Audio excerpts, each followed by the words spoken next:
को अगेन आप कैसे टाइट कर सकती हैं या फिर how to be a version again.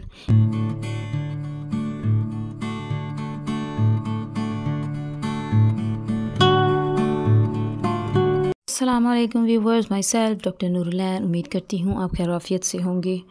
So viewers, आज की वीडियो स्टार्ट करने से पहले मेरी आप सबसे रिक्वेस्ट है कि अगर आपने मेरा चैनल सब्सक्राइब नहीं किया सो प्लीज़ मेरे चैनल को सब्सक्राइब कर दें एंड बेल आइकन दबाना ना भूलिएगा।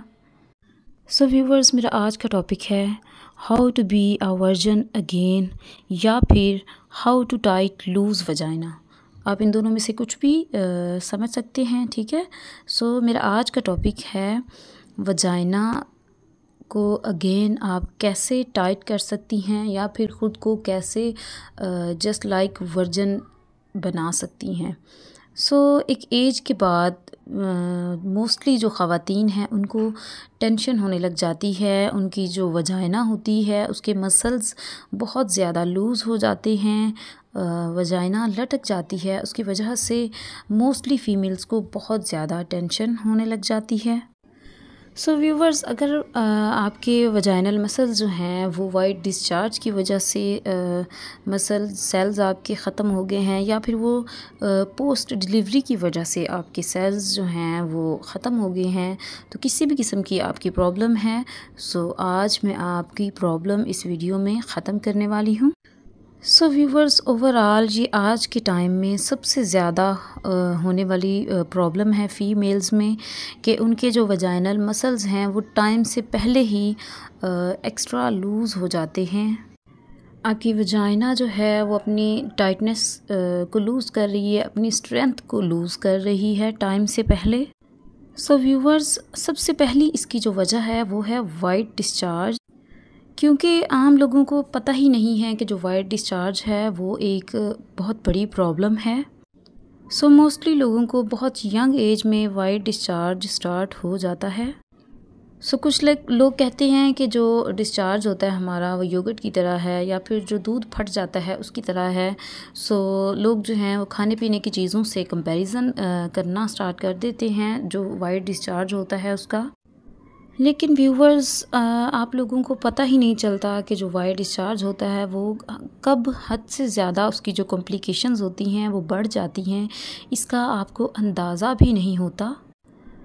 और उसके रिज़ल्ट ये मिलता है कि 16, 17 या 18 या 20 की एज में जो वजाइना होती है वो अपनी स्ट्रेंथ लूज़ कर देती है। उसके जो सेल्स होते हैं, उसकी जो टाइटनेस होती है वो ख़त्म हो जाती है। अब इसके बाद जो सेकंड इशू आता है वो होता है पोस्ट प्रेगनेंसी। सो अगर आपका फ़र्स्ट बेबी है तो फ़र्स्ट बेबी के बाद जो आपके वजाइनल मसल्स हैं वो कुछ हद तक जो होते हैं वो श्रिंक हो जाते हैं। और अगर आपका सेकंड या फिर थर्ड बेबी है तो जो आपके मसल्स हैं वजाइना के वो दोबारा से अपनी पोजीशन रीगेन नहीं कर पाते, जिसकी वजह से कहीं ना कहीं आपकी जो मैरिड लाइफ होती है वो डिस्टर्ब होना स्टार्ट हो जाती है। सो ये भी एक फैक्ट है, बट आम लोगों को समझ ही नहीं आता कि वो यहाँ पर क्या करें। सो कुछ लोगों को फंगल इन्फेक्शन होता है, इन्फेक्शन हो रहा है या फिर उनको इचिंग हो रही है। तो जो लोग होते हैं नॉर्मली जो फीमेल्स हैं वो जो उसके इनर लिप्स हैं वजाइना के या आउटर लिप्स हैं उसको ज़ोर ज़ोर से रब करना स्टार्ट कर देती हैं, और ये भी एक बहुत बड़ी वजह है आपके वजाइना की लूज़ होने की। सो यहाँ से ये सारी चीज़ें जो हैं वो स्टार्ट होती हैं और आपकी जो वजाइना है वो स्ट्रेंथ खो देती है और उसके मसल्स बिल्कुल लूज़ हो जाते हैं। सो दैट्स वाई आज की वीडियो मैं बना रही हूँ कि आप अपनी वजाइना के जो मसल्स हैं उनको दोबारा से रीगेन कैसे कर सकते हैं, टाइट कैसे कर सकते हैं, how to be virgin again या फिर वजाइनल स्ट्रेंथ आप अपनी कैसे दोबारा से हासिल कर सकते हैं। एंड व्यूवर्स, इसमें एक और चीज़ भी आ जाती है। मोस्टली लोगों का ये मानना होता है कि जो मसल्स होते हैं वजाइना के अगर तो वो लूज़ हैं तो जो है जो भी फ़ीमेल है वो वर्जन नहीं है, और अगर वो उसके जो मसल्स हैं वो टाइट हैं, 16-17 की एज में टाइट हैं, तो लोग समझते हैं कि ये वर्जन है, और अगर टाइट नहीं है तो लोग समझते हैं कि ये वर्जन नहीं है। तो कंपैरिज़न करते हैं आज से 25-30 साल पहले ऐसा होता था कि जो फीमेल्स होती थी उनका 30 से अबव जो एज होती थी ना, तब जाके उनकी जो वजाइना की इलास्टिसिटी कम होनी स्टार्ट होती थी। मगर आज के दौर में बिकॉज़ इन्फेक्शंस बहुत ज़्यादा बढ़ गए हैं, तो 16-17 की एज में भी जो वजाइना होती है उसकी जो वर्जेनिटी होती है, उसकी जो इलास्टिसिटी होती है वो ख़त्म हो जाती है बिल्कुल। सो व्यूअर्स, आप इन सब प्रॉब्लम्स को लीजिए और इन सब के सर्कल में आते हुए मैं आज आपको एक ऐसी रेमेडी बताऊंगी जो आपकी इन तमाम प्रॉब्लम्स का सॉल्यूशन होगी और आपकी जो वजाइना की इलास्टिसिटी ख़त्म हो चुकी है उसको भी रीगेन करने में आपकी हेल्प करेगी। सो जितनी भी आपको प्रॉब्लम्स हैं, आपको वजाइनल इन्फेक्शन है, आपकी पोस्ट डिलीवरी है, या आपके दो तीन बेबीज़ हो चुके हैं, उसके बाद आपकी जो वजाइना है उसकी स्ट्रेंथ बहुत ज़्यादा लूज़ हो चुकी है, सो उन सब के लिए आपने इस रेमेडी को यूज़ करना है। करना आपने कुछ इस तरह है, आपने फटकड़ी ले लेनी है। फटकड़ी को एक कढ़ाई में डाल लेना है और उसको भूनना है आपने। जब उसका पेस्ट बन जाएगा, वो हल्की सी मेल्ट हो जाएगी, तो आपने उसमें ऐड करना है हल्का सा कोकोनट ऑयल, और कोकोनट ऑयल मिलाकर उसका एक पेस्ट बन जाएगा।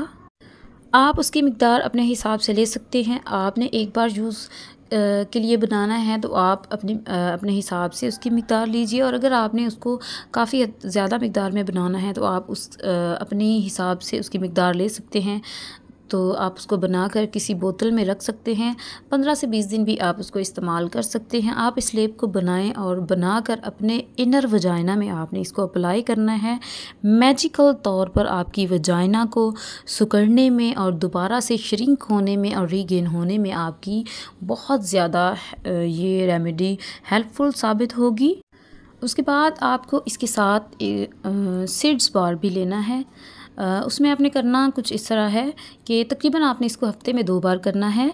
आपने अपना वजाइनल एरिया और हिप्स का जो एरिया है उसको पानी का एक टब भरना है और उसमें आपने बैठ जाना है, और तकरीबन ठंडे पानी में, गर्म पानी में नहीं। मोस्टली लोग गर्म पानी के साथ करते हैं कि हम सिकाई कर रहे हैं, तो ऐसा नहीं करना। आपने ठंडे पानी को लेना है। ठंडे पानी में आपने तकरीबन 5 मिनट तक अपना जो हिप एरिया है उसको रखना है और बैठना है।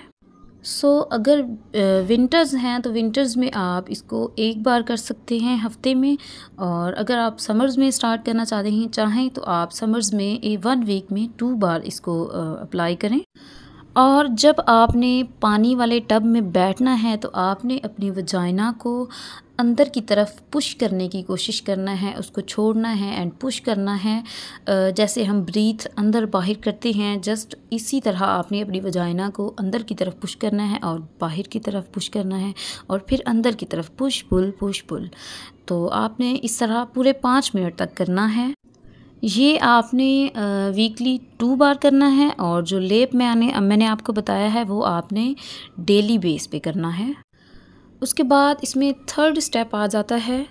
आपने गाय का देसी घी, शुद्ध देसी घी लेना है, खालिस देसी घी हो, उसको आपने लेना है। देखिए, देसी घी वैसे भी बहुत ही इफ़ेक्टिव माना जाता था। पुराने वक्तों में कोई भी ज़ख़म होता था उसके ऊपर गाय का जो देसी घी होता था ना, वो लगाते थे तो वो बहुत जल्दी हील होना स्टार्ट हो जाता था। तो अभी भी आपने गाय का पुराने वाला देसी घी लेना है, उसको आपने हल्का सा नीम गर्म करना है, और उसमें रोई डबोनी है, कॉटन का एक पीस लेना है, उसको उसमें डिप करना है और उसको अपनी वजाइना के अंदर इंसर्ट करके आपने सो जाना है। बेसिकली ये आपने नाइट में करना है। सो व्यूवर्स, ओवरऑल ये जो मैंने आपको स्टेप्स बताए हैं बहुत ही इजी स्टेप्स हैं और इनके अमेजिंग रिज़ल्ट्स हैं। आप इनको मेरी रिकमेंडेशन पर तकरीबन 4 वीक्स, आई मीन टू से 1 मंथ आपने इसको रेगुलरली यूज़ करना है। उसके बाद आप देखेंगे कि इसके कितने ही बेहतरीन रिज़ल्ट्स हैं, और आप सोचेंगे कि बहुत आसान था और आप बेवजह ही छोटी सी बात पर इतना परेशान हो रहे थे। तो प्रॉब्लम बड़ी है मगर उसका सल्यूशन बहुत ही छोटा सा है। आप इसको करें और फिर मुझे बताएं कि आपको किस कदर बेनिफिट हुआ इन तमाम स्टेप्स को फॉलो करने के बाद। सो व्यूवर्स, ओवरऑल बहुत सारी मेडिसिन और बहुत सारी टैबलेट्स और जेल्स हैं जो कि वजाइना को टाइट करने में बहुत हेल्पफुल साबित होती हैं, मगर उनके जो होती हैं साइड इफ़ेक्ट्स भी होते हैं। सो ये बिना किसी साइड इफ़ेक्ट के आपकी जो वजाइना है उसको टाइट करने में बहुत ही इफ़ेक्टिव रेमेडी है। सो इसको ट्राई करें एंड मुझे कमेंट्स में आकर स्टिल बताएं कि आपको कितना फ़ायदा हुआ। सो व्यूवर्स, अगर मेरी वीडियो आपको अच्छी लगी हो तो मेरे चैनल को सब्सक्राइब करते जाएं, बेल आइकन को प्रेस करें और एक प्यारा सा कमेंट कर दें। शुक्रिया, जज़ाकल्लाह, अल्लाह हाफ़िज़। मिलते हैं नेक्स्ट वीडियो में।